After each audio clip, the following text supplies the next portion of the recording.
नमस्कार दोस्तों, मैं डॉक्टर जे.के. यादव।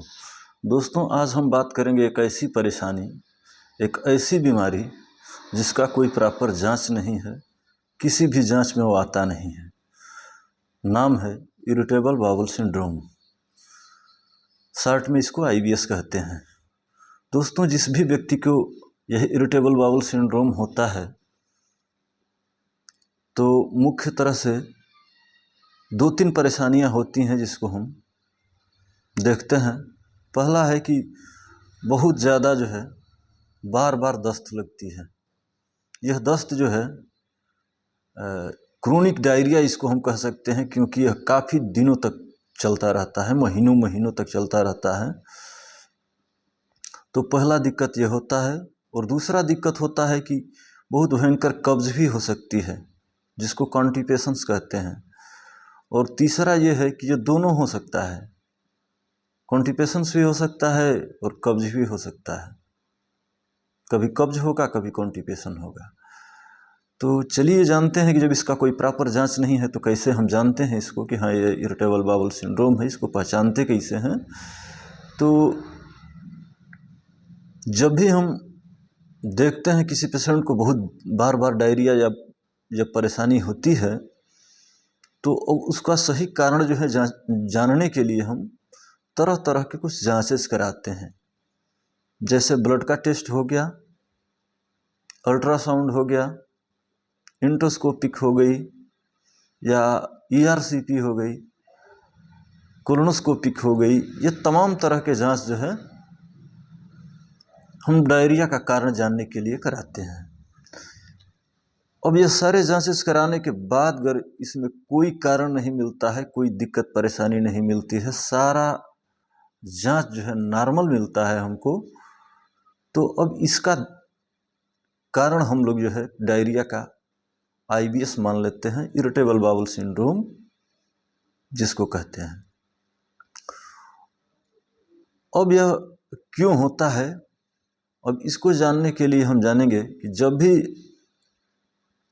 हम कुछ खाते हैं तो उसको पाचन के लिए या श्वसन के लिए, कई शरीर की गतिविधियों के लिए हमारा ब्रेन जो है जिम्मेदार होता है। और ब्रेन से ऑटोमेटिक जो है क्रियाएं संचालित होती रहती है। उसी तरह से हमारे आंत की ढेर सारी नर्वस सिस्टम जो है ब्रेन से सीधे कनेक्ट होती हैं, जो आंत की मूवमेंट को या डाइजेशन को ऑटोमेटिक संचालित करती रहती हैं। तो अब जानते हैं इरिटेबल बाउल सिंड्रोम जो नाम है, इस नाम से ही स्पष्ट है कि जब आंत में इरिटेट हो जाती है तो आंत के बाउल मूवमेंट जो है या तो बढ़ जाता है या घट जाता है।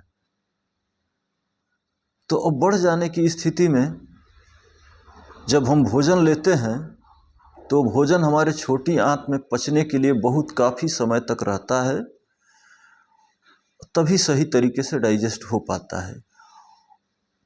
अब IBS की दशा में जो है यह भोजन उतने पर्याप्त समय तक हमारी छोटी आंत में नहीं रह पाता है, बाउल मूवमेंट तेज हो जाने की वजह से, जिससे सही रूप से डाइजेस्ट नहीं होता है और पेशेंट को बार बार जो है दस्त लगती है, डायरिया होती है। अब इसी के उलट अगर इसको देखें कि यह बाउल मूवमेंट कर जो स्लो हो जाते हैं, तो ऐसी दशा में जो है कॉन्स्टिपेशन होता है, कब्ज हो जाती है भयंकर, या कभी जो है फास्ट हो जाता है या कभी स्लो हो जाता है। ये हमेशा घटता बढ़ता रहता है बाउल मूवमेंट जो है। तो इसके वजह से कभी दस्त होएगी, कभी कॉन्स्टिपेशन होएगा। ये जो है IBS से होने वाली परेशानी है। अब दोस्तों, मैं एक बात बताना चाहूँगा और कि जब भी यह इरिटेबल बाउल सिंड्रोम होता है तो यह एक्यूट नहीं होता है, मतलब कम समय में होगा अगर डायरिया तो उसको हम इरिटेबल बाउल सिंड्रोम नहीं कह सकते हैं। यह जब भी होगा क्रोनिक होगा, लंबे समय तक बना रहता है, हफ्तों हफ्तों महीनों महीनों जब चलता है, तो तब हम इसको IBS की श्रेणी में मानते हैं।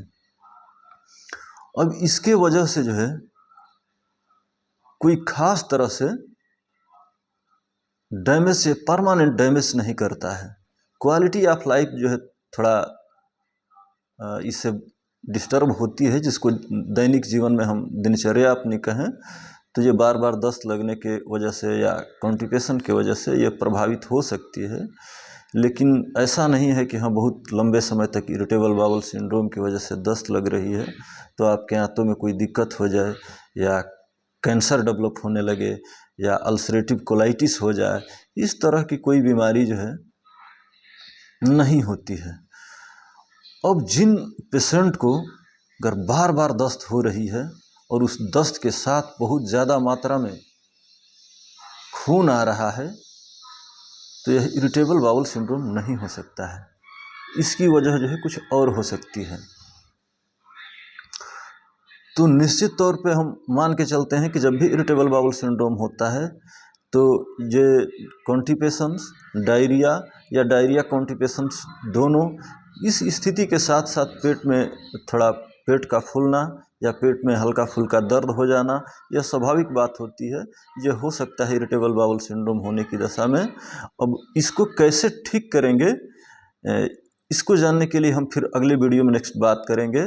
हम यह उम्मीद करते हैं कि यह वीडियो आपको जो है IBS और इरिटेबल बाउल सिंड्रोम के बारे में समझने के लिए बहुत हेल्पफुल होगा। अगर कोई दिक्कत है, कोई परेशानी है, कोई प्रश्न है आपका इससे संबंधित, तो आपका सुझाव सादर आमंत्रित है। आप हमारे कमेंट बॉक्स में लिख सकते हैं। बहुत बहुत धन्यवाद, बहुत बहुत धन्यवाद।